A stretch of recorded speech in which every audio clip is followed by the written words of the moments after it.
차이나는 민주시민교육. 민주주의의 북을 울려라.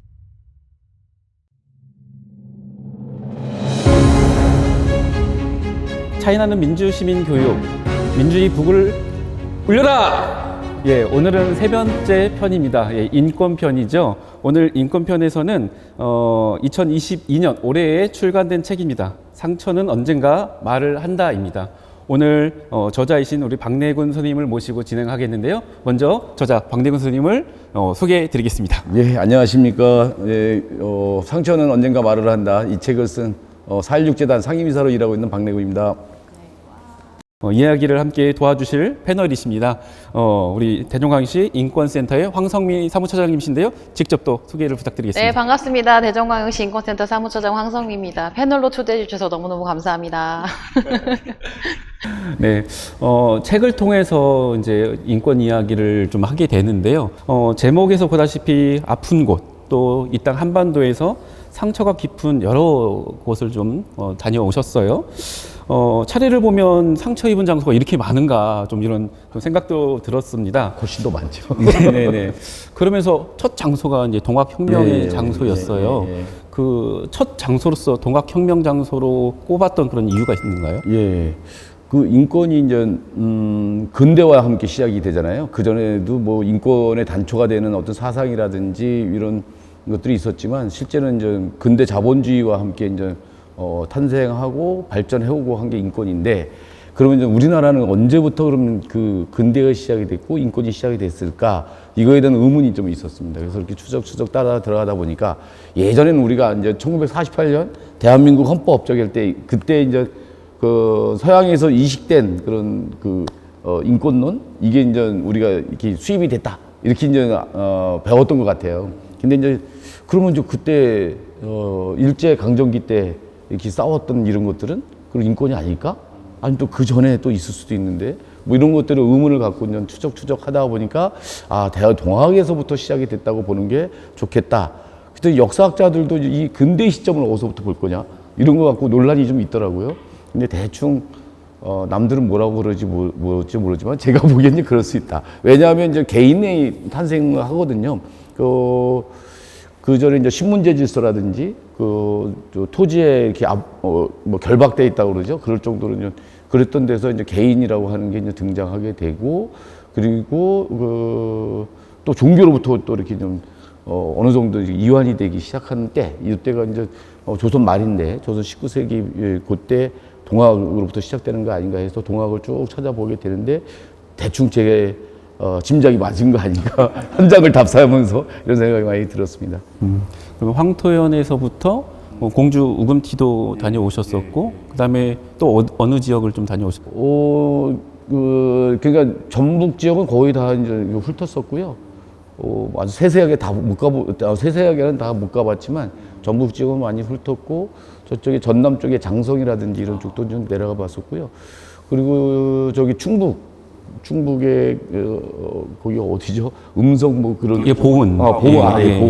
보은 쪽까지 이렇게 좀 가고 그랬는데, 사실 이제 동학 농민혁명이 전국적인 상황에서 일어났거든요. 그래서 이제 전체를 다 훑을 수는 없고 이런 지역들 중심으로 해서 좀 보는데 볼 것도 많고 할 얘기도 굉장히 많은데, 이게 답사기라는 형식에 맞춰서 하려다 보니까 추려서를 이렇게 하게 됐습니다.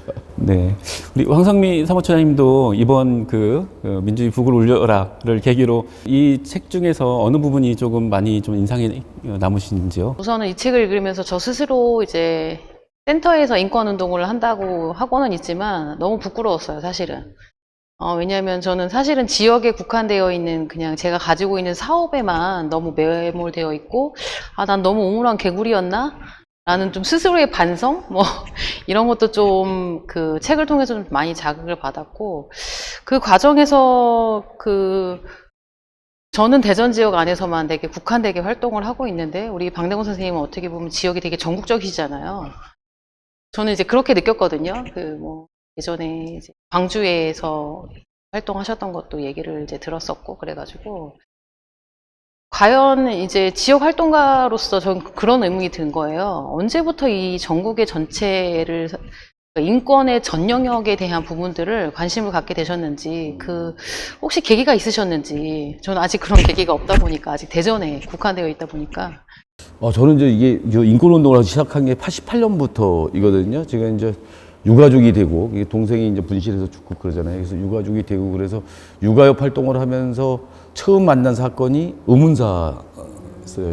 그래서 1988년에는 의문사라고 하는 말보다는 의문의 죽음, 의혹의 죽음, 뭐 이런 식으로 이렇게 이제 했던 건데, 그 유가족들하고 의문사 농성하면서 의문사 이렇게 이제 단어, 개념도 만든 거죠. 새롭게 이렇게 이제 만들든지 그러면서 거기 사건 현장과 관련된 부분들을 이렇게 하다 보니까 현장들이 다 다르잖아요. 예를 들어서 전남 지역에 저기 여수 쪽에 그 신호수 사건 같은 데 있거든요. 이런 데 이제 다녀보고 또뭐 강릉 지역, 저 부산 지역 이렇게 하면서 그러면서 이렇게 쭉 만나게 됐고요. 그 육아협도 있으면서 그때 이제 80년대 말 90년대 초반에 전국에서 이렇게 이제 열사들 투쟁이 있었어요. 그래서 그런 싸움들이 있었잖아요. 그러다 보니까 진짜 전국을 돌면서 그때 한때 이제 제야의 장의사 뭐 이런 별칭이 있을 정도로 장례를 엄청 많이 치렀어요. 그러다 보니까 자연스럽게 전국화 됐고요. 근데 이제 그 인권과 관련해서도 이제 이 사건들이 여기저기 있거든요. 여기 그때 이제 현장 가서 사람들 만나고 뭐 하고 이러다 보니까 자연스럽게 좀 그렇게 됐던 거예요. 제가 의도했던 건 아니거든요. 근데 이제 워낙 이제 이게 돌아다니고 이렇게 좀 궁금한 게 많아요. 뭐 이렇게 좀 그 호기심이랄까 이런 게 이제 후기에도 썼는데 환갑이 지났는데도 그 호기심이 많아가지고 뭐 이러고요. 그리고 이제 여기 아까 동학 할 때 좀 뭐 놓친 게 이제 뭐냐면 이게 서양에서 발전해온 유럽을 중심으로 발전해온 인권론이 갖고 있는 게 다일까? 아닐 수 있다. 어떤 얘기냐면, 유럽에서 발전해온 그 인권론이라고 하는 게, 일단은 자연과 인간의 관계에서 요게 단절시킨 거거든요. 자연과 인간의 관계는 없어요. 인간과 인간의 관계에서 자유롭고 평등한, 뭐, 이렇게 가는 거잖아요. 그리고 그거는 개인을 중심으로 쭉 발전해 왔거든요. 근데 과연 이것만일까? 계속 한계점을 느끼는 거예요. 너무 개인 중심으로, 개인의 어떤 그런 권리 중심으로 발전하다 보니까 그래서 이렇게 보다 보니까 관계 속에서 발전하는 거고 사람과 사람의 관계 속에서 발전하는 거고 또 여기서 더 나가서 자연과의 관계까지도 규명이 돼주는 거에는 한계가 있다. 그리고 또 개인과 개인이 넘어서 어떤 이렇게 그 집단권이라든지 아니면 공동체의 어떤 권리라든지 이런 것들도 있을 수 있는데 다른 게 있지 않을까 그런 궁금증들이 있었거든요. 그러다 보니까 동학에서 보니까 좀 다른 얘기들이 있는 거죠. 형식적인 그런 개인의 평등 뭐 이런 것들이라기보다는 그 평등론 자체도 상당히 훨씬 더 폭넓고 더 풍부해요. 근데 우리가 이제 이게 서양식의 그런 인권론으로 대체됐고 그게 주류가 돼 있는 거죠. 우리는 비주류겠지만 동학적인 그런 인권론도 한번 살펴봤으면 좋겠다라는 생각이 있고요. 제가 이제 학자가 아니기 때문에 연구는 그렇게까지 못하지만 그런 의문이 있는 거죠. 아까 이제 말씀하실 때 이제 유가족이라고 말씀을 이제 하시긴 하셨는데 책에서도 그 전태일 열사의 어머님 이소선 어머님 그 이야기할 때 잠깐 그 동생분 이야기가 나옵니다. 박내전 열사 이야기를 좀 죄송스럽지만 좀 가슴이 아프실 수 있겠지만 좀 그 이야기를 좀 덧붙여 주시면 좋겠습니다. 그러니까 제 동생이 이제 88년도에 숭실대학교 인문대 학생회장을 하다가 이제 분신해서 죽게 됐는데요.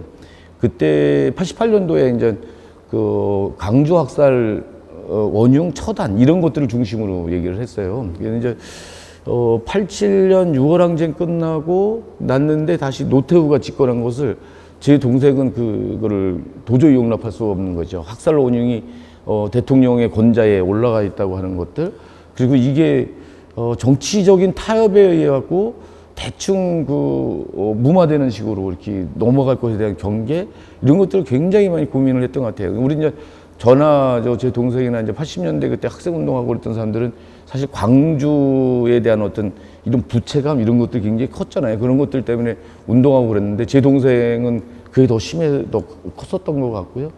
그러다 보니까 이렇게 자신의 몸에 불을 붙여서 이제 항거하면서 그렇게 이제 죽게 되는 거죠. 그래서 이제 광주는 살아있다. 광주 학살 원형 처단하자 이런 걸 중심 구호로 이렇게 내걸고 한 걸 했습니다. 그럼 이제 동생분이 이제 못다 하신 여러 가지 이제 운동을 형님께서 계속 이제 이어가시는 걸로 이제 보여지는데요. 좀 먹먹해져서 아니, 네. 네. 다시 그럼 책 이야기로 좀 넘어오겠는데요. 그 상처는 언젠가 말을 한다는 19세기 말부터 21세기까지 어떻게 보면 3세기를 보고 있습니다. 예. 아이고, 네. 예. 그리고 이제 그 세월로 치면 100년 이상의 그 세월 속에 우리 국토, 우리 한반도에서 여러 상처를 입은 장소들 많이 좀 다니셨는데 그 여러 장소들 중에서 그래도 조금 많이 좀 마음이 가고 좀 그리고 저자 입장에서 뭐 열 손가락 깨물어 안 아플 장소 없겠으나 그래도 좀 한 장소를 좀 우리 시청자분들께 좀 소개를 해주신다. 사실 저는 제일 뭐 다른 데 다 그렇지만 동두천이 제일 마음에 걸려요. 물론 저는 맨 처음에 동두천 갈 때는 이 책을 쓰면서 쓰려고 마음 먹고 동두천 갈 때는 딴 생각을 갖고 있었어요. 뭐냐면 미군 기지 때문에 밀려난 그 마을들이 있거든요. 또 동두천에 가면 이제 걸산 마을 같은 데가 있어요. 완전히 미군 기지가 갑자기 들어서면서 산속에 고립돼 버렸어요. 그 사람들이 다닐 수 있는 길조차도 없는 상태여서 산을 넘어 다녀야 되는 어떤 이런 거를 저쪽에 이제 평택 대치려고 연결해서 한번 생각을 해보려고 그랬거든요. 그래서 미군 기지 때문에 이제 고통받는 사람들이 어떤 이렇게 이제 하려고 그랬는데 가서 이제 자꾸 이제 동두천을 가다 보니까 미군 기지 그 여성들은 어떻게 살았을까? 이 사람들은 어떤 고통 속에서 또 국가는 어떻게 했을까? 또 더 나아가서는 그때 당시에 그 미군 기지 여성들을 대했던 국가의 그 태도 이런 것들이 지금의 그 여성들에 대한 그런 성차별적인 미군 국가에 연결되는 거 아니냐라는 생각에 이제 미치게 되면서 동두천에 있는 그 미군 기지 여성들, 동두천을 그렇게 이제 했던 건 뭐냐면 원래는 이제 기지촌 여성들이 더 많았던 데는 이제 의정부라든지 또 맨 처음에 시작되는 데가 이제 사실 파주 용주꼬리들 같은 데거든요. 근데 거기는 이제 미군들이 다 철수해서 평택 쪽으로 가 있고 뭐 이렇게 된 상태예요. 그래서 동두천을 자연스럽게 이제 보게 됐고 그러면서 이제 그거 하는데 너무 가슴 아픈 얘기들이 많은 거죠. 완전히 그 10대 때 소녀들이 직업 소개서를 통해서 속아서 갔는데 거기서 성폭행 당하고 그런 성매매를 강요당하고 또 엄청난 빚더미에 하면서 거기서 헤어나올 수 없고 그러다가 또 뭐 미군 범죄라든지 뭐 여러 가지 이유로 또 죽어가고 이런 사람들에 대해서 국가가 어떻게 했냐 성병 관리한다고 해가지고 미군들의 안전한 섹스를 위해서 성병 관리를 하면서 그 여성들의 몸을 그렇게 그 착취한 거거든요. 그러면서 한편에서는 애국자라고 하고 그래서 이제 거기서 이제 성병 검사할 때 거기에서 낙검자라고 그러는데 거기에 통과하지 못한 사람들은 성매매를 못하고 그걸 못하고 이제 어디 가냐면 강제 수용소 같은 데가 있어요. 성병관리소라고 하는. 그래서 이런 곳에 강제 수용이 돼서 페니실린 주사를 맞고 페니실린 쇼크 때문에 또 죽어가고 이거에 대해서 이제 의사들이 그 페니실린 주사 놓는 걸 거부하니까 면책해 줄게 이렇게 하면서 그거 하도록 만들거든요. 그 여성들을 국가가 어떻게 대했는가 이런 거를 보면은 참 끔찍하죠.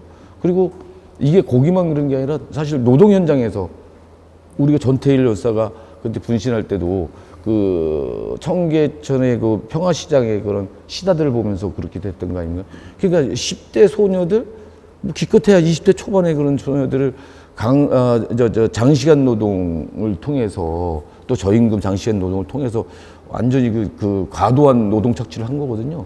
뭐 이렇게 해놓은 거예요. 이런 부분들을 좀 보는 게 제일 좀 가슴에 저기고 특히 이제 동두천 미군기지 그 저기들에 대해서는 사실 잘 몰랐거든요. 그 여성운동 영역이라 생각해서 그런지 제가 이제 그쪽 여성들하고 만나거나 그 일을 같이 하거나 이러지도 않고 그래서 또 그런 또 제스러움 같은 것들도 있더라고요. 이렇게 고통스럽게 사람들이 살아갔고 끔찍한 인권유린을 당하고 그랬고 또 한편에서 그거를 또 풀기 위해서 노력을 했는데 너무 몰랐구나라고 하는 이런 그런 마음도 있어서 제일 많이 남는 게 동두천입니다. 지금은 이제 미군 기지가 이제 평택으로 많이 집중되어 있잖아요. 근데 사실 많은 지역들이 미군 기지가 있었고 사실 우리 대전 지역도 미군 기지가 있었잖아요. 장동이라는 곳에 이제 미군 기지가 오랫동안 70년대 말까지 좀 있었고요. 사실 대전 시내에도 미군 기지가 있었습니다. 대전 고등학교에 미군들이 주둔을 하기도 했었고, 그런 이제 여성들이 이제 성매매의 이제 집결지라고 하는 곳이 대전역 앞에 중동에도 있었습니다. 그래서 사실 동두천의 이야기가 동두천의 이제 국한한 이야기는 아니고 저희 한반도 전체 이야기는 또 아닐까 뭐 이런 생각들이 들었습니다. 또 이 인권 이야기하고 또 대전까지 오셨는데 대전에 오셨기 때문에 또 대전의 산내 골령골 이야기를 또 빼놓을 수가 없을 것 같아요. 이제 예전에 또 저희 유해 발굴할 때 이제 발굴에 좀 그 참여도 하셨었고, 네. 그래서 이제 대전에 오셨을 때의 그런 이제 뭐 느낌이랄까, 그리고 이제 산내 골령골을 비롯해서 이제 전국 각지의 이제 민간 학살지들을 또 이 책에 좀 담고 있는데요. 좀 뭐 골령골 이야기부터 좀 먼저 좀 해주시면 좋겠습니다. 그러니까 이제 민간인 학살지도 사실 뭐 여기 책에서 소개하는 데만 가본 건 아니고 여러 군데 가봤을 거 아니겠습니까? 뭐 저쪽에 고향의 금정굴서부터 뭐 강화도 뭐 이런 데도 다 다니고 그랬는데 그럼 좀 이게 다 얘기를 할 수는 없고 그 중에서 이렇게 이제 몇 군데를 특정해서 보자라고 해서 이제 지리산 쪽에 이제 거창과 이제 산청 쪽에 이제 그걸 학살지하고 여기 대전 산내골 이렇게 이제 한 건데요. 사실 대전 산내골은 예전에 와봐야지 했는데 계속 못 오게 됐다가 최근에서 요 책을 쓸 때쯤 돼서야 오게 됐고, 그래서 유해 발굴할 때 마침 그때 했었고, 그것도 마침 우리 임정은 씨가 거기 그 세상에서 가장 긴 무덤에 하고 팔 학살지까지 이렇게 학살터 여기까지 쭉 그냥 보게 됐었거든요.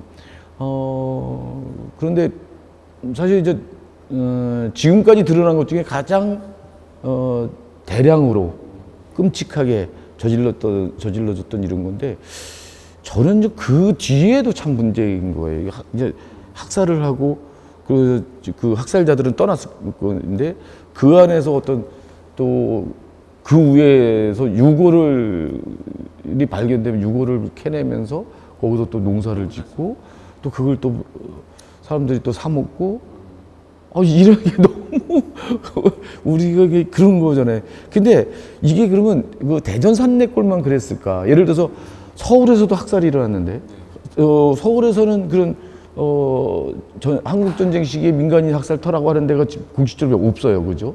이렇거든요. 그거는 왜 그러냐면 거기 없어서가 아니라 개발하고 그러면서 다 밀어버린 거죠. 옛날에 왜 공동묘지 이런 거 학교 위에다 공동묘지를 갖고 우리가 막 그랬던 게 그냥 소문이 아니라 실제로 그랬던 것들이 일 수 있고 뭐 이런 거죠. 그러니까 우리가 그 끔찍한 언혼에 맺힌 그런 사람들의 그런 유골 위에다가 이걸 짓고 있는 것 같아, 도시가 뭐 이런 것 같아서 좀 이걸 어떻게 해결해야 될까? 한국 전쟁 시기에 일어났던 남쪽의 국군들이 했던, 미군이 했던, 아니면 인민군이 했던, 다 이런 부분들에 대해서, 이제는 이제 70년도 넘었고 그랬으니까, 이제 밝히고, 이런 사람들의 한이 맺힌 그런 유골들 진짜 수습을 해서 이제 추모도 할 수 있고, 이렇게 가져야 정말 진정한 국민통합으로 가는 이런 게 아닌가. 그런 거를 좀 많이 느끼게 되죠.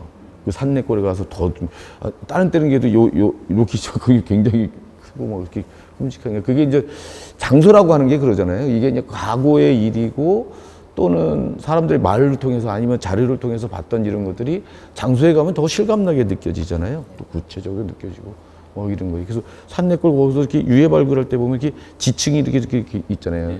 이렇게 되는 것들이 그냥 지층이 아니라 이게 시간이 다시 지층이 아니라 시층이기도 한 거죠. 시간이 축적돼 있는 이런 거고, 그런 속에서 사람들은 망각해가고, 그런데 그 망각하는 그 위에 다시 또 예전과 같은 그런 인권 유린이 또 일어날 수도 있다라고 하는 이런 것들을 볼 수 있는 그런 게 아닌가 생각이 좀 들어서요.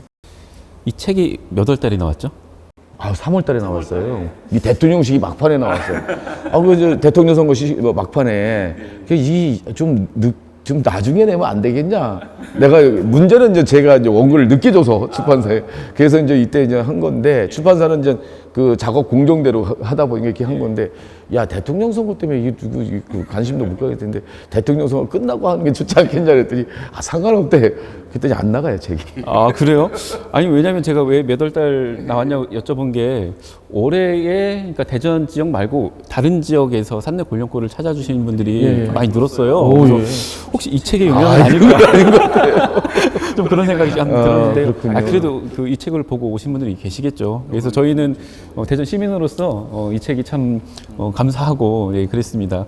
우리 황성미 처장님도 이제 책 읽으시면서 이 산내 골령골을 비롯한 이제 민간 학살 부분들도 읽으셨을 텐데, 대전광역시 인권센터에서도 인권 측면에서 산내 골령골을 많이 좀 그 답사도 하고 프로그램 네, 진행하시잖아요. 다루고 있죠. 네, 좀 책 읽으시면서 어땠는지 또는 이렇게 저작게 우선은 질문 같은 게 골령골 얘기가 있으시면. 나오니까 너무 반가웠어요, 사실은.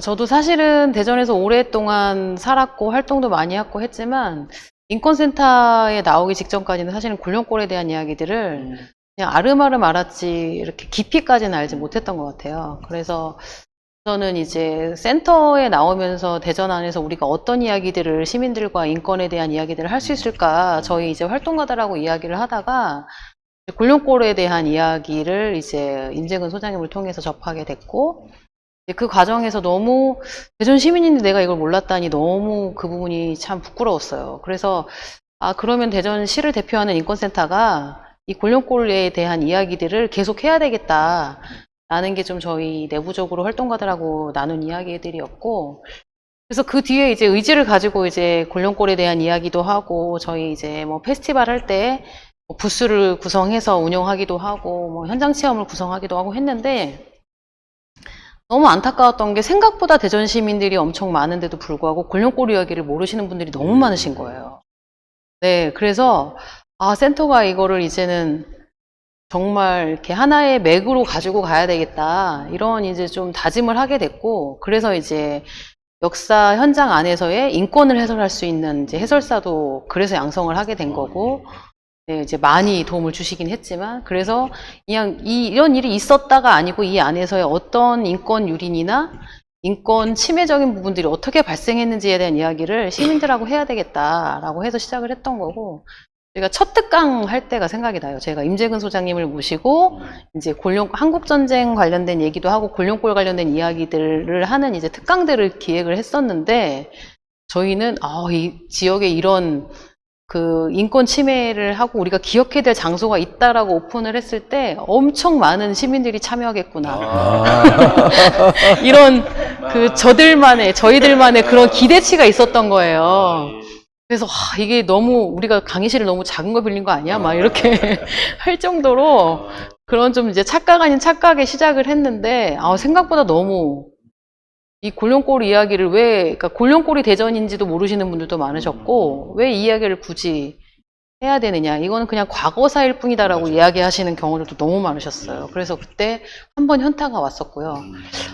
이게 인권에 대한 부분인데 충분히 왜 이거를 센터가 하는 게 문제가 되는가에 대한 이제 저희 내부적인 얘기도 있었고, 그래서 어찌됐건 이 책을 읽으면서 골령골이 딱 나오는 순간 너무 이게 슬픈 이야기인데 책을 보면서 미소가 지어지는 네, 그런. 잘못 쓴 건 없나요? 그래서 드디어 우리 골령골의 이야기가 드디어 전국으로 퍼지겠구나, 막 혼자 좋아하면서 네, 그랬었었죠.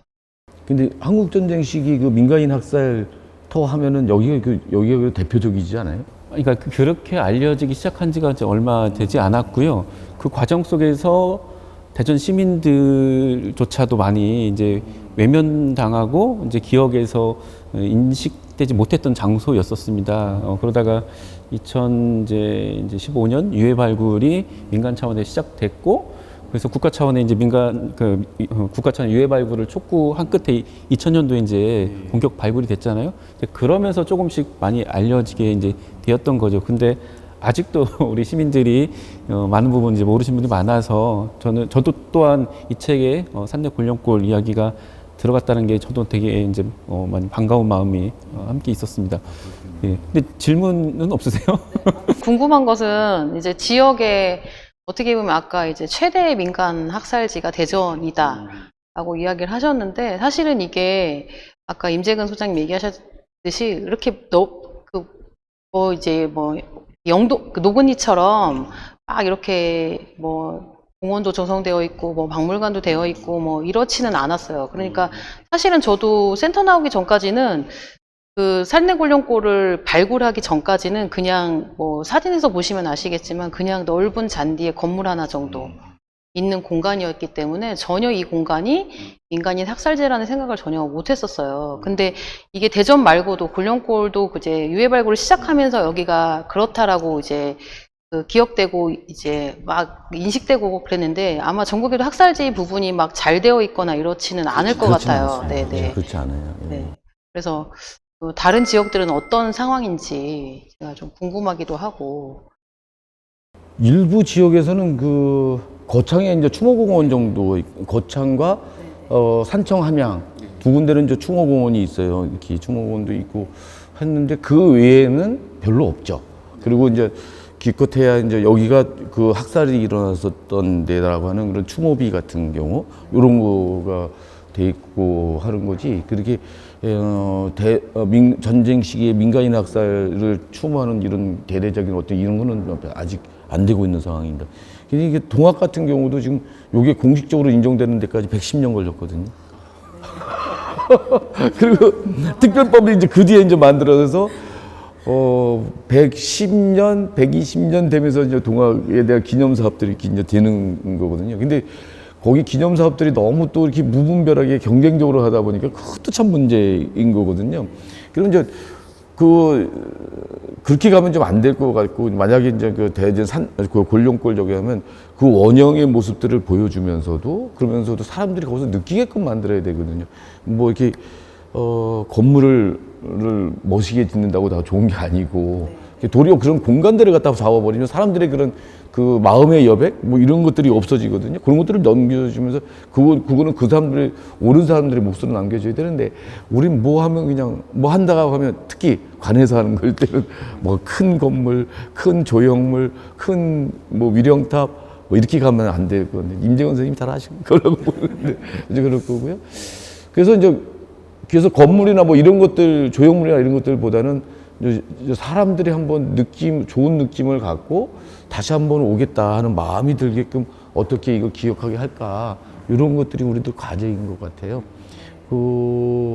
다른 데도 이렇게 이제 특히 이제 이 한국 전쟁 민간인 학살과 관련한 부분은 아직도 예민한 부분으로 접근하고 있거든요. 이제 이데올로기를 걷어내고 정말 인권의 문제나 우리가 해결해야 될 어떤 과거의 문제나 이런 걸 좀 보면 좋은데 그러지 않고 이런 얘기하면 또 이데올로기적으로 접근하면서 막 또 반대도 또 그래요. 대전 형무소 저기 그 우물 그거는 인민군들이 하고 간 그거잖아요.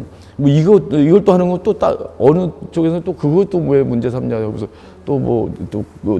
그걸 다시 또 들추냐 이런 경우도 있는데 저 이런 거 좀 넘어가서 좀 객관적으로 이제 어느 정도 좀 객관화 시켜가면서 사람들이 기억 속에서 뭐 자리 잡게 만들어야 될 것 같습니다. 이제 인권운동에서 가장 중요한 게, 물론 전체 인권, 뭐, 신장이나 이런 것도 중요하지만, 소수자들을 향한 그 인권의 청구나 권리에 대한 부분도 되게 중요하잖아요. 어떻게 보면 핵심이라고 볼 수 있는데, 지금 현재 이제 선생님께서 쓰신 책에도 이제 최초의 어떻게 보면 그 소수자의 인권운동 단체인 그 형평사에 대한 이야기가 나오고 있잖아요. 형평사는 어떤 곳인 건지. 그 의외로 형평사에 대해서 많은 분들이 모르시더라고요. 예. 저는 옛날부터 이제 대학 쪽에 다닐 때 형평사 얘기가 좀 있었어요. 그래서 알고 있었고 그러다가 이제 진주 경상대학에 계시는 김중석 교수가 이제 그거 인권운동 하면서 이렇게 이제 종종 만나고 그럴 때 자기가 그거 연구를 한다면 책을 주신 게 있었어요. 그래가지고 한번 진주를 한번 갈 테니까 그럼 한번 안내해달라라고 했었거든요. 그래서 그 부분을 통해서 이렇게 안내를 두어 번 받고 또 나중에 계속 저희 또 찾아가고 뭐 이렇게 됐었던 거죠. 그러니까 백정들이잖아요. 백정들이 수백 년 동안 정말 핍박을 받는, 그러니까 쉽게 생각하면 인도의 달리트예요. 불가촉 천민 이런 식으로 이제 그런 고통을 받던 사람들인데 이 사람들이 자기네 그 차별받는 것들을 문제 의식을 갖고 평등 세상을 지향하면서 만들었던 게 형평사. 일제 강점기 때 사회단체들이 굉장히 많았었는데 가장 오래 지속된 게 형평사다라고 이제 그러죠. 10년 넘게 지속했으니까 1923년부터 이게 35년까지 그러니까 만 12년 이상을 갖다가 존속했었던 단체니까 굉장히 이제 오래된 거고요. 그런 운동을 통해서 실제 백정에 대한 차별은 지금 없어졌어요. 우리보다 먼저 시작한 데가 일본이거든요. 1년 먼저 시작을 했는데 거기 수평사라고 그래가지고 근데 지금도 일본에서는 불악이라고 하는 불악민이라고 해가지고 차별을 받거든요. 그래서 거기는 아직도 있는데 우리는 그런 백정에 대한 차별 이런 것들은 저는 없어진 이런 거예요. 근데 이게 기념사업이 잘 안 되는 게 이게 백정의 후손들은 아니 왜 그걸 지금 와서 밝혀가지고 우리가 백정의 후손이라고 하는 걸 드러낼 필요가 있냐 하지 못하게 도리어 막는 거죠. 자기네 선조들이 선조들 뭐 이런 사람들이 했던 자랑스러운 그런 인권의 역사를 만들어왔던 이거가 아니라 내가 백정 출신인 걸 왜 밝혀야 되냐.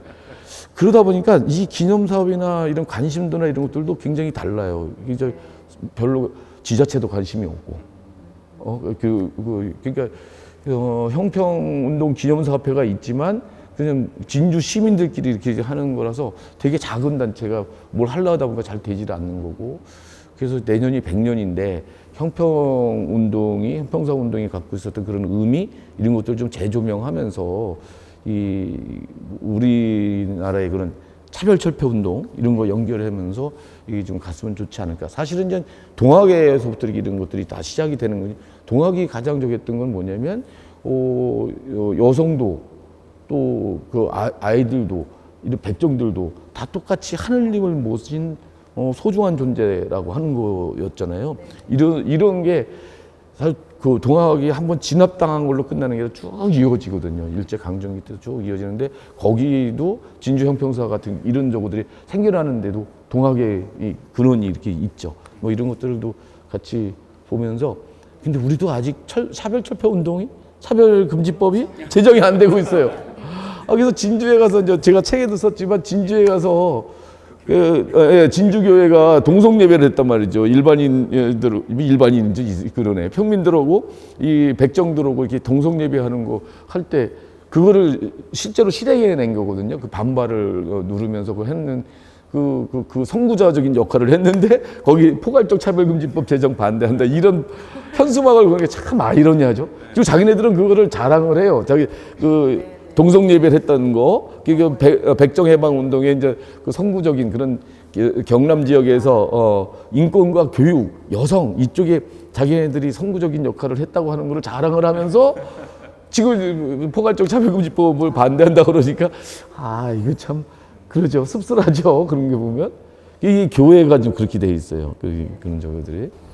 저는 형평사를 대전의 근대사를 공부하면서 처음 듣게 됐거든요. 이게 전국적인 조직이었습니다. 예, 전국적인 조직이기도 했었고 형평사가 처음에 이제 본부를 진주하고 경성하고 서로 약간의 알력 다툼이 있었잖아요. 그러다가 근데 그때 이제 그것을 논의하는 회의 장소로서 대전에서 회의 장소를 해요. 교통이 편리하고 양측의 가운데였었고요. 그리고 나중에 형평사가 이제 대동사라는 이름으로 이제 바꾸게 되면서 본부를 대전으로 또 옮기게 되거든요. 근데 좀 전에 이제 그 교회의 아이러니한 말씀도 해주셨는데 이름을 이제 대동사로 바꾸면서 이제 10년간의 형평운동이 성과를 이제 거두었다. 그러면서 이제는 운동의 방식을 바꾸면서 일반 국민과 호흡하는 운동을 하겠다라고 하면서 어떤 운동을 하냐면 이제 한국 시민의 운동을 해버리는 거예요. 그래서 대동사가 이제 돈을 모아서 그 이제 대동기라고 하는 이제 군기를 이제 헌납하는 이런 일들도 하면서 이제 인권 운동이 이제 발전이 돼야 되는데 자칫 좀 다른 방향으로 좀 가는 경우들이 좀 역사 속에서 있었던 것 같아요. 혹시 좀 최근에 벌어지는 혹시 인권 운동에서도 좀 우리가 좀 경계하고 좀 주의해야 될 것들이 있을까요? 제도화될 때 상당히 좀 그럴 수 있는 것 같거든요. 제도화될 때 민간에서 이게 운동으로 이렇게 했을 때 그 정신들이 망각되거나 아니면 거기에 배치되는 어떤 이런 쪽으로 가거든요. 그런데 끊임없이 그런 거에 대해 경계를 해야 되는데 제도로 넘게 되면 그거 갑자기 제도화되면 그런 게 자꾸 지워지거나 약해지거나 막 이렇게 되면서 제도권에 편입돼 버리는 이렇게 되거든요. 그것도 뭐 크게 보면 멀리 보면은 뭐 또 발전일 수도 있을 수 있지만 그러면 이제 이 소수자 차별에 반대하던 그런 정신을 갖고 그럼 관의 분위기나 이런 걸 바꿔야죠. 제도를 바꿔야 되는데 그러지 않고 제도에 너무 이렇게 쉽게 동화돼가는 이런 걸로들도 있어서 참 항상 그런 걸 경계해야 될 것 같습니다. 운동하는 사람들일 수 있게 그런 게. 뭐 그럼에도 불구하고 뭐 또 멀리 보면 또 가더라고요. 그래서 이제 상처는 언젠가 말을 한다. 이것도 그런 거거든요. 이게 이제 피해자들 같은 경우는 좀 그 초기에는 이제 진압당하고 뭐 이렇게 억압당하고 뭐 그러니까 자기가 민간인 학살 당한 유가족이다는 얘기를 자체를 끊을 수가 없죠. 그 빨갱이로 물리고 막 이렇게 되고 있는데. 근데 요게 민간인 학살 당했던 사람들만이 아니라 다른 사람들도 마찬가지예요. 다 이제 이런 소수자들로서 이런 자기 차별을 반대하고 뭐 하고 했던 사람들, 이런 사람들, 활동했던 사람들이 나중에 이제 막 진압당하고 뭐 이렇게 되는 상황들이면 말을 못하고 숨어 들어갈 수밖에 없죠.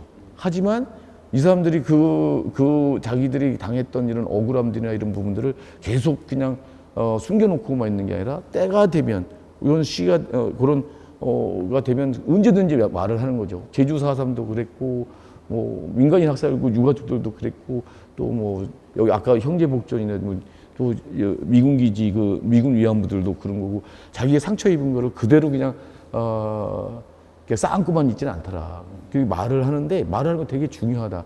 이 사람들이 그 말을 하면서 자기의 그런 아픔을 넘어서는 어떤 이런 게 되고, 그러면서 여기에 사람들이 귀를 기울이게 되고 여기에 동의하게 되고 이러면서 이런 제도라든지 이런 것까지 바꿔오는 이런 역사들이 쭉 있었던 게 아닌가. 이런 관점에서 지금 우리 역사를 한번 다시 재정리해보고 싶다는 욕심은 있는데 이거 내가 뭐 지금 일을 하는 동안 너무 어려워서. 3권 나오는 건가요? 제가 책의 내용도 이제 보고 저희가 이제 인권 활동을 하다 보면 결국은 인권 운동은 이제 인권 침해를 당하거나 유린을 당하는 당사자 중심의 운동이 될 수밖에 없잖아요. 근데 이제 과거에는 그래도 이제 당사자가 그 관련된 내용들을 이야기하고 이 조직들이 모여서 또 그 이야기가 커지고 연대하는 그거에 또 공감하고 동조하는 인력들이 커지면서 이 인권 운동 자체가 되게 역동적이고 활동적이고 되게 이제 힘이 있다라는 생각이 들었는데 요즘 들어 이제 제가 인권 활동이나 이제 단체들하고 활동을 하다 보면 약간 우리들만의 리그를 하고 있지는 않은가? 약간 이제 그런 이제 생각이 들 때가 있는 거예요. 그리고 이게 얼마나 인권 운동을 하는 데 있어서 이거를 인권 운동도 어떻게 보면 약간의 이제 대중화가 필요한데 그런 것들을 이제 고민하게 되는 거예요. 이것들을 어떻게 우리가 많은 시민들에게 알리고 이것들에 대해서 이야기할 건가, 같이 이야기할 건가에 대한 부분들을 많이 고민하고 있는데 이게 저뿐만이 아니라 인권 활동을 하고 있는 아마 많은 이제 활동가들이 고민하는 지점인 것 같아요. 그럼 이제 그런 활동들을 하고 있는 후배들에게 좀 이제 한마디 좀 해주실 만한 내용들이 있으시죠? 뭐 옛날하고 너무 많이 다른 환경 속에서 활동하는 거라 지금 인권 활동하는 것 자체로 너무 고맙죠. 지금 저기에서. 근데 이제 예전에도 어떤 인권 사안 또 어떤 인권 문제가 대중화되고 그 사회적인 어떤 이슈로 되기까지 이렇게 수면으로 떠오르기까지 수많은 사람들의 노력이 있었던 거죠. 고립된 속에서 아무도 알려주지 않고 또는 탄압을 받고 고문 문제를 드러내는 것도 그랬었고 막 이랬었던 거 아니에요? 또 정치 권력이 워낙 그 억압이 심했을 때는 소수자들은 아예 말도 못했었죠. 뭐 이러던 속에서도 그 운동들을 읽어왔던 이런 것들이 있었던 거고요. 그래서 지금 인권운동 하시는 분들한테 좀 말씀드리고 싶은 거는 지금 당장 이게 이게 이 사회적인 관심이나 뭐 언론의 관심 뭐 이런 거에서 안 된다 하더라도 거기에 좌절하지 말고 꾸준히 해가면 언젠가 그럴 때가 온다. 그런데 지금 아까 말씀하신 것처럼 인권운동의 언어들이 너무 어려워요. 언어부터 나는 대중화해야 되거든요. 제가 이제 칼럼이나 글을 쓰면은요, 인권운동에서 얘기하는 문서에 나온 걸 나는 번역한다고 생각을 하면서 그럴 정도로 자기만이 이해하는 언어와 이런 것들을 해요. 특히 이제 페미니즘 쪽에서 들어온 어떤 개념이나 이런 것들 같은 경우가 굉장히 어렵거든요. 이걸 가지고 어떻게 대중들한테 얘기를 해? 그걸 좀 번역을 하면서 하는데 저는 의식적인 노력이 필요하다고 생각을 하거든요. 인권활동하는 사람들이 정말 내가 갖고 있는 문제가 정당한 거고 절실한 거라면 시민들하고 나눌 수 있을 준비가 우리가 얼마나 돼 있는지 돌아보자. 언어 자체도 우리만의 언어로 이렇게 하면 안 되고 너무 고급스러운 너무 어려운 이런 개념으로 얘기하고 아예 관심도 못 받죠. 그러니까 우리가 왜 대중들은 이런 게 관심 없어 뭐 이러고 할 게 아니라 우리부터 한번 대중한테 접근하려고 하는 이런 것들을 해왔는가라고 좀 돌아봐야 되는 거 아닌가 생각이 좀 들고요. 또 하나는 요즘은 사실 진짜 개나 소나 인권이거든요. 왜 저기 지금 현 정부에서도 무슨 여당에서도 뭐 한 사람들도 자기 인권 하잖아요. 그 지금 우리 대통령께서도 막 자유 인권 법치가 2, 3이 내세우는 통치 철학 같은 거잖아요. 근데 어떤 자유와 인권 법치 진짜 그런 걸까? 근데 우리는 다른 거 같고요. 집권 여당의 전 대표도 자기가 이렇게 당하니까 인권 얘기도 하고 그러는데 그래서 인권이 많이 오염이 돼 있어요. 특히 이제 오염이 돼 있는 건 뭐냐면 굉장히 이기적으로 수용이 돼 있는 거죠. 그래서 자기가 탄압받을 때는 인권이라는 언어로 거기에 항변을 하고 막 이렇게 하는 거에는 너무 익숙해 있고 너무 쉽게 그렇게 사용을 하거든요. 근데 이 인권이라고 하는 건 되게 이제 관계 속에서 되는 거잖아요. 다른 사람들이 인권 침해당하고 이런 것들에 대해서 침묵해서는 안 되는 건데 대부분 침묵하고 넘어가고 남의 문제인 것처럼 이렇게 돼버리거든요. 이 문제를 어떻게 같이 극복할 거냐. 이거는 그러면 인권운동만의 문제가 아니라 우리 운동 전체가 이런 지금 이 단절돼 있는 개개인의 어떤 이런 걸로 단절돼서 서로 이 개인들을 갖다 경쟁시키는 이런 것을 넘어서서 어떻게 이제 공동의 지향들을 같이 합해서 만들어 갈 거냐 이런 것들을 고민해 가면서 풀어가야 되지 않을까. 우리 것만 열심히 한다고 또 되는 게 아니라서요. 네. 인권 활동을 하다 보니까 인권이 포함되어 있지 않은 영역은 없더라고요. 저희가 보니까. 그래서 이제 저희 대전에서도 저희도 많은 단체들하고 이제 연대를 하고 있는데 이제 심지어 이제 잘 이해를 못 하시는 분들 같은 경우에는 그걸 왜 인권 영역이라고 얘기하냐, 막 이렇게 하시는 경우들도 있어요. 그거면 이제 그거를 또 저희는 설득해 나가는 과정들을 갖기는 하지만 여전히 시민들의 반응은 아까 이제 얘기하셨던 것처럼 인권 너무 어렵다. 네, 그 얘기를 가장 많이 하시거든요. 그 어려운 이유가 뭘까? 이걸 찾아야 되는데. 저희도 맨날 그 활동가들이 모여서 왜 어려운 걸까? 뭐 그런 이제 고민들을 하고 있는데 저희도 아직 답을 얻지는 못해가지고. 언어도 어려운 거 있지만 이런 수 있는 것 같아요. 이게 인권은 어쨌든 아픈 사람들, 힘든 사람들, 고통받는 사람들 이쪽에 서겠다고 하는 거고 공감을 해야지 또 쓸 거 아닙니까? 근데 이게 어려운 것 같아요. 인권이 어려운 게 아니라 내가 저 사람들한테 왜 내가 공감을 하고 그거 내 문제도 아닌데 내가 왜 아파하고 저 문제를 내가 같이 풀어야 되지? 요거에 대한 것들을 못하니까 지금 세상은 그렇게 살지 말고 너 혼자 잘 살고 승자 독식을 해라 이런 거 아닙니까? 이게 이런 거고 너무 다른 얘기를 하는 거예요. 그러니까 힘든 게 아닌가 생각이 들고요.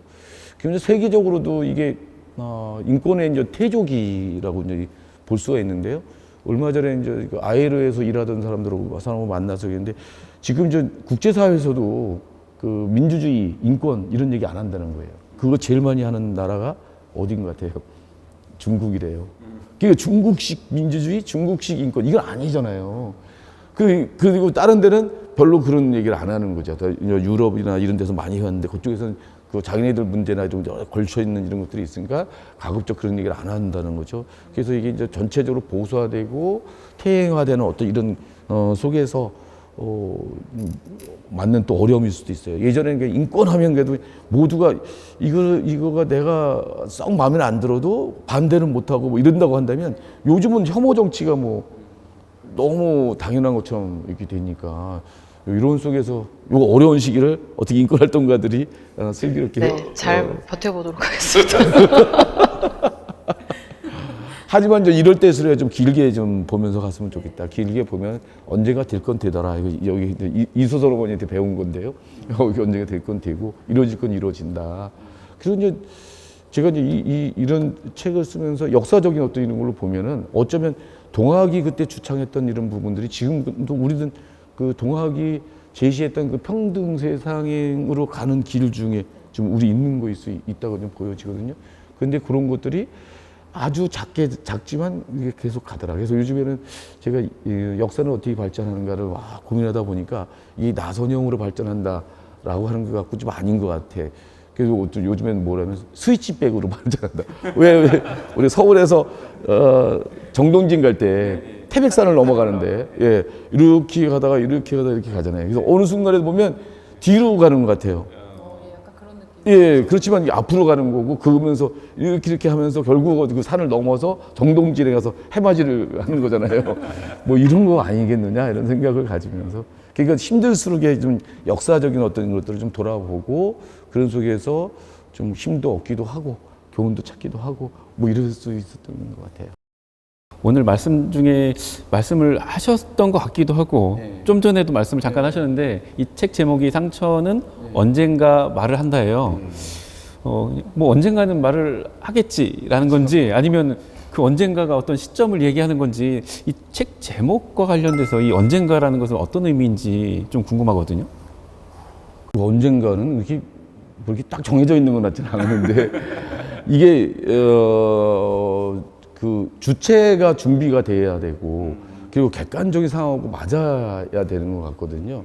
근데 객관적인 상황이 그런 걸 말을 할 수 있는 조건이 돼도 사실 주체가 없으면 말을 못 하고 되고 그러니까 그래서 그 언젠가라는 게 특정하기는 어려워서 언젠가라는 걸로 좀 놓고 하지만 진짜 그 억울함이 큰 사람들일수록에 또 아니면 이런 거에 대해서 문제의식 갖고 있는 사람들일수록에 그 어떤 조건들을 만들려고 노력을 하고 그 조건이 되면 또 얘기를 하고 해오지 않았냐 그런 것들에 대해서 사람들이 또 같이 공감하고 이렇게 하면서 결국 문제가 만들어지는 거 아니냐.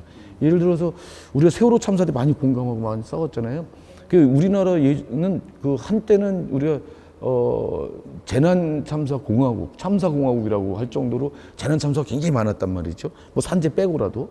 그런데 다른 사건들은 잠깐 언론에 조명받다가 사라졌어요. 사라지고 그랬는데 2014년 세월호 참사는 여러 가지로 특이한 점들이 있고 그러지만 여기에 사람들이 공감을 하고 그 박근혜 정권에서 그 사람들이 이렇게 특별법 싸움에서 국가기구도 만들고 뭐 이렇게 왔던 거잖아요. 뭐 이런 걸로 보면은 그 언젠가라고 하는 것들이 여러 가지 이제 조건들에서 이렇게 그 맞아지게 되겠지만 이 언젠가라고 하는 것들도 예전만큼 이게 장기적으로 이렇게 게 아니라 요즘은 더 빨라질 수도 있고 그러지 않느냐라고 좀 보여지고 그래서 좀 희망적으로 좀 봤으면 좋겠습니다. 전 처음에 그냥 우리가 노력하지 않아도 언젠가 말을 하겠지. 아이고, 근데 오독할 수도 있을 것 같아서. 그렇지는 않죠. 그래서 그런 거는 없는 것 같아요. 네, 네. 예. 어려움 속에서도 정말 그 문제를 풀기 위해서 꾸준히 노력해왔던 어떤 이런 사람들이 있었던 거잖아요. 지금 우리 스님과 같이? 아니. 그래서 장애인들도 막 그런 거, 네. 뭐 그런 건데 장애인들 지금 이동권 투쟁 21년 전부터 계속 해왔는데 그거 지금도 아직 안 풀렸는데 그럼에도 불구하고 진전시켜내잖아요. 그런 거 아닌가. 네. 오독하지 않겠습니다. 그리고 또 그렇게 또 말씀하시는. 궁금한 게 그 첫 번째 책은 우리에게는 기억할 것이 있다라는 책이고 상처는 언젠가 말을 한다. 이제 이 두 번째 책을 내셨잖아요. 그럼 1권을 집필할 당시와 2권을 집필할 당시에 선생님 거치상의 변화라든지 아니면은 뭐 감정상의 아니면은 뭐 그런 변화들이 있으셔서 다시 또 이제 2권을 집필 계획을 하신 건지. 그러지는 않고요. 예. 이게 원래 제가 이제 시작을 한 게 2011년부터거든요. 그러니까 이제 1권 우리에겐 기억할 것이 있다. 예, 그 계기가 됐던 거를 좀 설명을 좀 했는데 그때 이제 인권센터 그러니까 민간 인권운동가들이 모일 수 있는 공간을 만들겠다라고 해서 모금 활동을 했었어요. 근데 이제 인권 중에서 무슨 모금이 되겠냐, 무슨 건물을 짓는다 말도 안 된다 뭐 그랬었는데 근데 그거를 하려고 여러 가지 기획을 해서 뭐 했을 거 아닙니까? 그러다가 그냥 하다 그냥 안 돼가지고 그 인권 현장을 다니면서 이걸 가지고 사람들 그걸 소개하면서 그러면서 인권센터 만들 테니까 후원해 줍시다 하려고 그랬던 거죠. 근데 그때 이미 동학이고 이런 데 다 다닌 거예요. 동두천이라든지 형제복지는 나중에 정한 거고, 대부분 동학이라든지 이런 거 쭉 다녔어요. 다녔고, 그걸 이제 그 중에서, 일본에 담을 수 있는 부분들은 일본에 담고, 그때 이제 미진했던 부분을 뒤로 뺀 거예요. 여중에서 이제 뺀 게 하나가, 그때부터 생각해서 이제 했던 것 중에 뺀 게 하나가 분단 현장이거든요. 분단 현장은 이렇게 짧게 이렇게 해서가 아니라 좀 뭔가 해보고 싶은데, 근데 이제 그 이시우 씨라든지 이런 사람들이 그 분단 현장 평화기행 뭐 이렇게 한 거 있잖아요.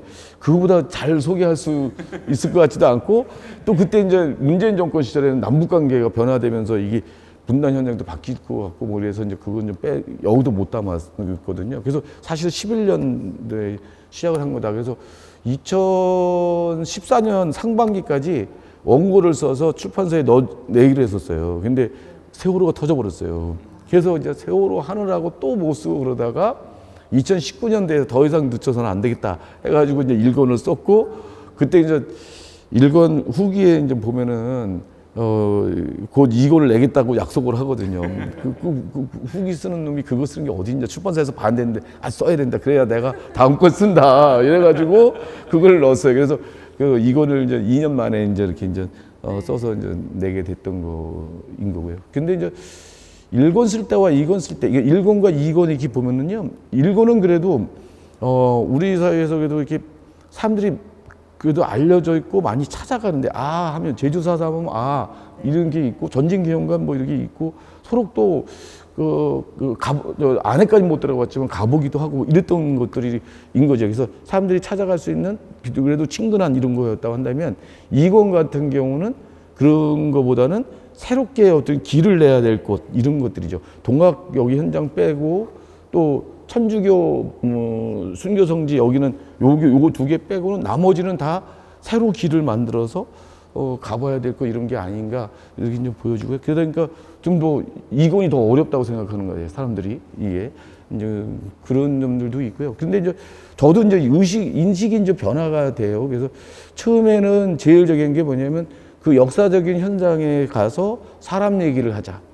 그때 당시에 이곳에서 있었던 사람들이 어떤 사건을 겪었고, 그래서 이 사람들이 어떤 그런 인권 침해나 이런 것들을 했을까를 주로 그쪽에 이제 포커스가 맞춰졌고, 이렇게 됐다고 한다면, 2권에 와서는 좀 더 좀 폭넓게 좀 보려고 하고, 좀 더 깊게 보려고 하고, 이렇게 했는데, 그게 충분히 드러나지 않는 것 같아요. 이제 필력이 부족해가지고. 그래서, 근데 이제 어쨌든, 현장을 간다는 건, 현장이 주는 그 힘 자체가 있고, 그리고 또 거기에 이제, 아까도 잠깐 말씀했는데, 거기에 이제 사람과 사건이 구체적으로 어떤 게 있었고, 그 뒤에 그게 어떻게, 잊혀졌는지, 아니면 기록됐는지, 이런 것까지 보게 되면, 상당히 좀 다르게 그걸 가지고 이렇게 인권 얘기를 또 할 수 있고, 그래서 좋긴 하겠더라고요. 그래서 이런 인권 답사 같은 것들은 해보면 좋다. 근데 저는 이제 어쨌든 지금 현직에 있는 한 다음 거는 못 쓰겠다. 그래요? 지금 대화 중에 3권 나올 거라고 저희 기대하고 있는데. 아니 저도 그 질문을 하려고 했거든요. 이번 2권의 후기에는 3권을 내겠다는 말씀을 안 쓰셨잖아요. 안 그래서 3권이 나오는 건지 그거 여쭤보려고 했었는데. 3권은 아직 자신은 할 수 없고, 지금 이제 제가 원래는 그 작년에 환갑이었거든요. 환갑을 맞춰서 인권재단 사람 소장직을 내놓고 이제 현역에서 은퇴하겠다고 그랬어요. 그러면 이제 내가 이제 현장 또 가보고 싶은 데도 많거든요. 소개하고 싶은 현장도 있고, 그래서 그런 일도 하면서 하려고 했는데, 4.16 재단 세월호 가족들한테 잡혀가서 그 4.16 재단 상임이사로 3년 동안을 지금 하게 돼 있어요. 그러니까 그거 하는 동안은 일이 너무 많고 힘들어서 못하겠어요. 그러면 언젠가 3권이 나오면 다시 한번 모시는 걸로. 근데 뭐 저하고 꼭 해야 되는 게 아니라 다른 사람들이 또 해줄 수도 있거든요. 네. 오늘 그 차이나는 민주시민교육, 민주주의 북을 올려라. 이제 거의 이제 마무리할 시간입니다. 오늘 패널로 나와주신 우리 황성미 사무처장님, 마지막으로 좀 하고 싶은 이야기, 시청자분들께 하고 싶은 이야기도 좋고요. 아니면 우리 박래군 저자님께 하고 싶은 질문이 있으시면 마지막으로 한 말씀 부탁드리겠습니다. 김에 대전에도 대전광역시 인권센터가 네, 시민들을 위해서 활동하고 있다라는 것 좀 말씀드리고 싶고, 마지막으로 궁금한 건 그 후배가 인권운동을 하는 후배가 선배님께 질문하는 거라고 네 생각해 주시고, 그 저는 사실은 이제 제가 그냥 막연하게 생각할 때에는 내가 나이 60이 넘으면 이제 이 현장에서 떠나서 뭔가 이제 다른 새로운 일을 하고 있겠거니, 이제 보통은 그렇게들 많이 정년을 그렇게 생각들을 하시잖아요. 근데 아직도 이제 현장에서 활동을 하고 계시잖아요. 그럼 이후에 그 사람 박래군으로서의 계획은 혹시 어떻게 되시는지 제가 저는 옛날부터 계획은 빵빵하게 세워놨습니다. 텃밭을 읽으면서 소설 쓰는 게 제 꿈이거든요. 근데 아직 그거 하기에는 좀 어려워. 사람들이 이제 계속 내가 이제 60에 그만두고 현역 은퇴해서 뭐 소설 쓰겠다. 사람들이 다 비웃었어요. 네가 그럴 수 있겠냐. 두고 봐라. 너는 못 떠날 거다. 너 잡혀서 못 떠날 거다. 등등. 아니다. 나 한다. 뭐 이렇게 했는데 결국 내가 그 약속을 어긴 꼴이 됐습니다. 근데 이제 저는 이제 뭐 제가 60이 돼서 이제 현역에서 떠나서 다른 삶을 살겠다라고 하는 거는 순전히 뭐 제가 뭐 소설을 쓰고 싶어서 뭐 이런 것들도 있지만, 저는 계속 이게 저희 세대가 물러나줘야 된다고 생각을 하거든요. 앞에서 이제 물러나주고 또 중심적인 자리에서 물러나주고 해줘야 후배들한테도 기회가 가고 후배들도 성장하시고 하고 그러면서 더 이제 이후에 이어질 거다. 도리어 우리 선배들이 자리를 이렇게 잡고 있으면서 그 후배들의 성장 이런 것들을 좀 가로막고 있는 거 아니냐, 이런 생각들을 해서 나는 빨리 물러나야 된다라고 생각을 한 것도 좀 있어요. 그리고 워낙 또 우리가 이제 386 요즘에 이제 586이라고 그러는데, 이 586들이 곳곳에서 이제 권력화되어 있는 거거든요. 저도 또한 권력화되어 있을 수 있는 거라서 여기서 이제 물러나고 후배들이 또 후배들에 맞게 이렇게 해줘야 된다. 그리고 이제 이 변화가 너무 빠르잖아요. 따라가는 게 너무 이제 힘들어요. 이게 이 미디어 환경서부터 이게 너무 힘들어서 너무 피곤하죠. 그러니까 이제 현역에서 물러난다고 하는 건 여러 가지 그런 의미들이 중첩되어 있는 거고, 그래서 그러고 싶은데 또 잡혀버렸을 거고. 아직까지는 그래도 현장에서는 이제 필요하니까 잡힘을 계속 당하고 있는 거잖아요.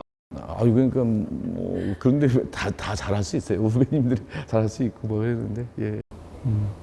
그럼 박래 교수님, 마지막으로 어떻게 뭐 시청자 여러분들께 하고 싶은 말씀 있으시면 말씀 마지막으로 부탁드리겠습니다. 방송을 대전 시민들이 많이 들으시는 거죠? 네, 맞습니다. 시청률은 높나요? 조회수가 높나요? 예, 저자의 인지도에 따라서. 그럼 오늘 조회수가 적은 건 제 탓이 되겠네요.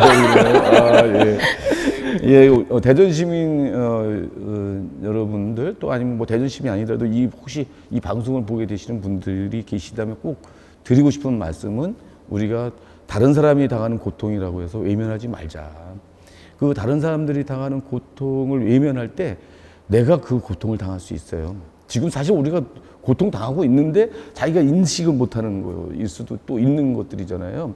그래서 내가 직접적인 그런 고통을 당하지 않더라도 다른 사람들 당하는 거 보면서 내 스스로 이렇게 위축되거나 자유를 갖다가 스스로 자기가 검열하거나 이런 식으로 쪼그라지는 저거 되는데, 그러지 말고 어떻게 하면 저걸 연대해서 나도 하나 힘을 보태서 저 문제를 풀어갈 수 있도록 할까. 그래야 우리가 더불어 살아갈 수 있는 그런 사회로 나가지 않을까, 이렇게 생각을 합니다. 그래서 인권이라는 게 어렵지 않다. 남의 고통 외면하지 않는 것부터, 공감하는 것부터 시작된다라고 하는 거를 꼭 말씀드리고 싶었습니다. 네, 감사합니다. 오늘 차이나는 민주시민교육, 민주주의 북을 울려라 제3편으로 인권편, 상처는 언젠가 말을 한다라는 책으로 오늘 저자이신 인권운동가 박래군 선생님과 이야기를 나눴습니다. 오늘 출연해주신 저자 박래군 선생님, 그리고 저와 함께 진행을 하면서 이야기를 나눠주신 대전광역시 인권센터의 우리 황성미 사무처장님, 고맙습니다. 이상으로 차이나는 민주시민교육, 민주주의 북을 울려라 제3편 인권편을 모두 마치겠습니다. 고맙습니다. 고맙습니다.